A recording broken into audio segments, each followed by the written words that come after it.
This is going to cover MWA, or Managed Workflows for Apache Airflow, from AWS. So I'll kick it away to you, Krystal. Go ahead. Awesome. Hi, everyone. My name is Krystal Nzeadibe. I'm a worldwide go-to-market specialist here at AWS, covering Amazon Managed Workflows for Apache Airflow. And I'm joined today by Rajesh, if you want to give a brief intro. About your job and the role. I am the software developer manager for the open source team that is sort of conjoined with the MWAA team, and also work very closely with the MWAA service team as well, too. Nice. So we have a lot of great content here today. We hope that as you walk away from this session, you have a good understanding of how AWS contributes to the Apache Airflow project, also the core features of Amazon Managed Workflows for Apache Airflow, which we call MWAA because it is such a mouthful. We'll also talk about recent and upcoming releases of MWAA, and then throughout I'll weave through how customers are using MWAA today, and then we'll wrap up with resources on how you can get started. I'd love to know by a show of hands how many of you are interested in MWAA or have not started using the service at all. Cool. Awesome. Well, thank you so much for joining us. So to get started, Rajesh will go through AWS involvement in the Apache Airflow project. So AWS has this, I would say, unique, at least to AWS, in terms of our approach to Apache Airflow and the service team. As I mentioned, we do have an open source team that is solely dedicated to Apache Airflow in the open source community. And we do have a service team, and the service team is the team that really works on MWA as a product. And there is a clear-cut boundary in terms of how these two teams kind of coexist. If you think about it from a customer point of view, wanting a feature in Airflow that is consuming MWA, and that feedback loop sort of goes to the open source team, and the open source team will then work on said feature in an open source perspective. And given that MWA takes vanilla Airflow as part of the product, that is how that feature eventually percolates back into not just the community, but to MWA customers. So if we look at this year's contributions, it's not a massive list as because the community was very focused on Airflow 3, but the team, a small team of 5, with 3 committers, and then from yesterday, you guys heard that Vincent Beck, who's part of this team, just announced to be a PMC member. We did, a lot of contributions in terms of bug fixing and testing on Airflow 3.0 and, subsequent minor versions. Vincent was the author and key deliverer for the event-driven scheduling. That was also a talk that happened yesterday. And also, he is community known as the auth expert. So he worked on the Simple Auth Manager that was launched with the 3.0 platform. And then also in yesterday's talk with Ramit and Dennis, deadline alerts. So phase 1 was launched in 3.1, and they're also working on some additional stuff in new feature updates that it will be in 3.2 timeline. And that's part of the, what's coming next. There are Nico and Vincent are also very active on the whole multi-team functionality within Airflow, and there is a project board, and there's a lot of ways that other folks can get involved from an open source perspective, and that is one of the biggest things our team within AWS open source is targeting for the next big release in terms of Airflow 3.2. Great. Now we're going to do an overview of MWAA. All right, so let's talk through why customers choose to run Apache Airflow on MWAA. I know there's a lot of text here, so we'll just go one column at a time. I think at a high level, though, customers choose MWAA because you're able to run Apache Airflow at scale with a heightened level of enterprise readiness. So one dimension is really performance and scalability. Our customers really appreciate how MWAA has a wide variety of AWS native integrations. And on the next slide, I'll show you some of them. But this enables you to seamlessly integrate with other AWS services and make that process much more easier for you. We also have auto scaling scaling, and this enables you to really limit performance bottlenecks. You can also run complex high concurrency DAGs with MWAA, and then also run your workflow environment in an isolated environment.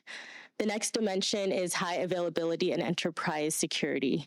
And this is composed of a couple of different features. One is we actually deploy components of MWAA in various availability zones. So you get that heightened level of availability. There's also automated failover, so you also get high availability as well. We take on the burden of managing the security updates, so one less thing you have to worry about. We also have built-in security and compliance with leading compliance standards like SOC 123 and HIPAA. We also see customers have a lower overall cost of ownership because it is a managed service. That's less operational overhead that you have. Your team can focus on innovation rather than, doing bug fixes and all of that manual stuff. In addition to auto-scaling, helping with performance, it also helps you to prevent over-provisioning, so you're not paying for resources that you're not using. And then we also have pay-as-you-go pricing. And then last but not least is MWAA is a fully managed open source compatible service. Like Rajesh said before, we take everything that's in open source Airflow and harden it, make it available for our enterprise customers when we feel like it's reached our level of security and performance standards. So everything that's in Apache Airflow, you can use in MWAA. And this includes running MWAA on other cloud service providers, which is, I feel like, a fact that not a lot of people know. You don't have to use MWAA only on AWS. You can use it on any cloud service provider. You can also use it on-prem. And then we also do our image development in public, in the open, on GitHub. So if you want to see how we're developing our code, you're able to do local testing even before we deploy the code because it's available for you to see. We'll kind of breeze through this because we talked about some of the features already, like how it's 100% OSS Apache Airflow, but a couple other things is that you get granular monitoring and observability since it's integrated into CloudWatch. And then we also have integrations with first-party and third-party services.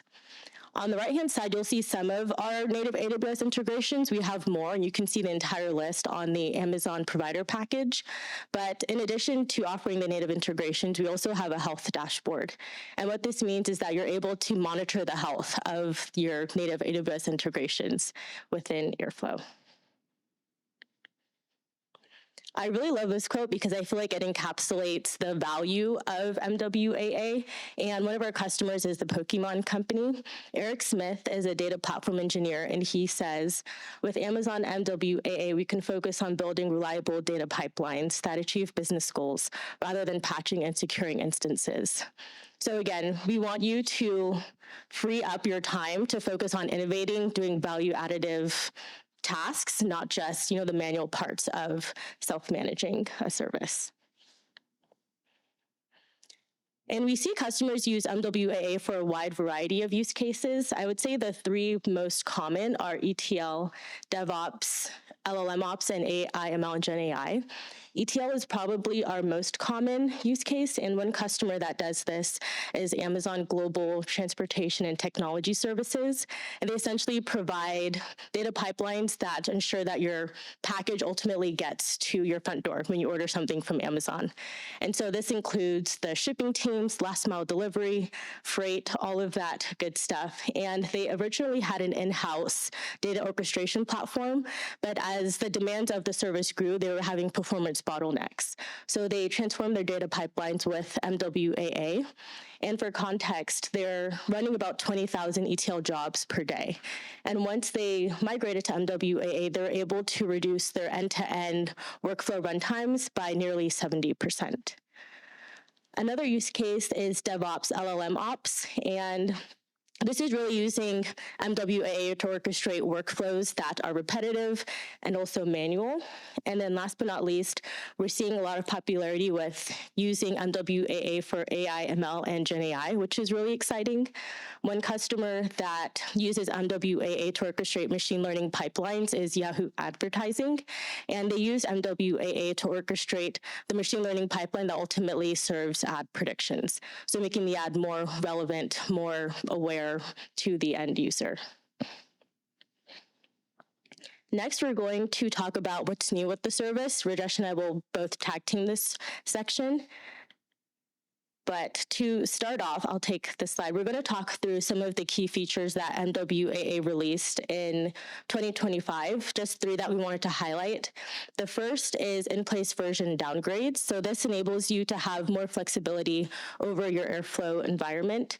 Previously, you could either upgrade, doing an in-place version upgrade, or you can downgrade by creating a net new environment. But with in-place version downgrades, you're able to downgrade to a supported minor version of Airflow. We also have graceful updates, and this enables you to update your workflow environment without disrupting any ongoing tasks. And then last but not least, we have our integration with SageMaker Unified Studio. We had a really great talk on this yesterday, but essentially, to level set, Amazon SageMaker Unified Studio is a cohesive platform where you can combine your data and AI with a single unified interface.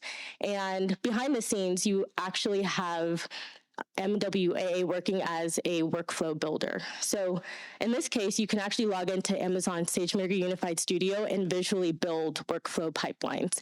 So for teams that don't want to write their pipelines, their workflow in code or Python, you can actually visually drag and drop your workflows. And then if you want to use code, you can do that as well. So it really bridges the gap, I would say, between users that aren't super familiar with writing Python or Airflow, but still want to orchestrate pipelines, and those power users that really like writing their own code and customizing it. And then Rajesh will take this slide. Yeah, so I had a number of people come up and ask me over the last day or so, and even up to this morning, about whether or not MWA timed the release of Airflow 3.0 to happen just prior to the summit. And obviously, all the features listed there are things that come within the platform itself. My answer to that was not really direct, but the approach I think we all sort of look at it when I say we, MWA as a team and organizationally as a team, and the set of responsibilities that we have to our customers is when we launched, from a community perspective, launched Airflow 3.0 back in April. I feel that MWA as a team took a responsibility to make sure that the solution that we bring to our customers is the best possible solution for our customers. And we provide some level of stability and confidence that if we have customers that want to, upgrade and migrate to 3, that's what makes sense. And as you know, from an open source, I'm going to be flipping hats back and forth. From an open source community, we went through a 3.01, a 3.02, 3.03, and so forth, up until we felt as a team that there was some stability in 3.06. The timing just happened to line up with the Airflow Summit, but 3.06 support in MWA was announced last week, and it is available there for customers to start working with. And obviously working with our support engineering and our support ops teams to get to that migration path. And then everything, as we mentioned before, what's there in open source is what we're providing there for you in MWA. Next slide. And then obviously everybody wants to know what's next. As with, traditional AWS approach, regional parity and regional expansion is a big thing because we want to get great products and great functionality and great service out to everyone wherever you are and exist in the world.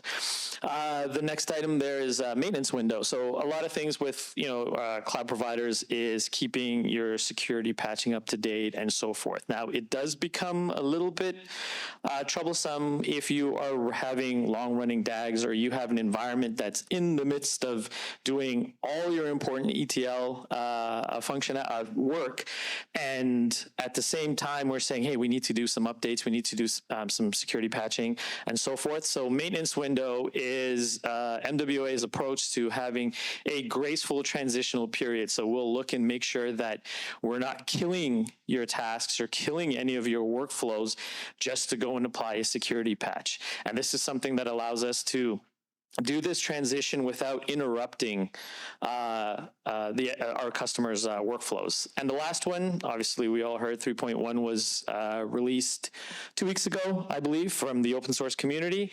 And that is something that the MW team, again, we will look at 3.1 and see if that is a good enough fit to bring to our customer base, or maybe it might be 3.1.1 or 3.1.2.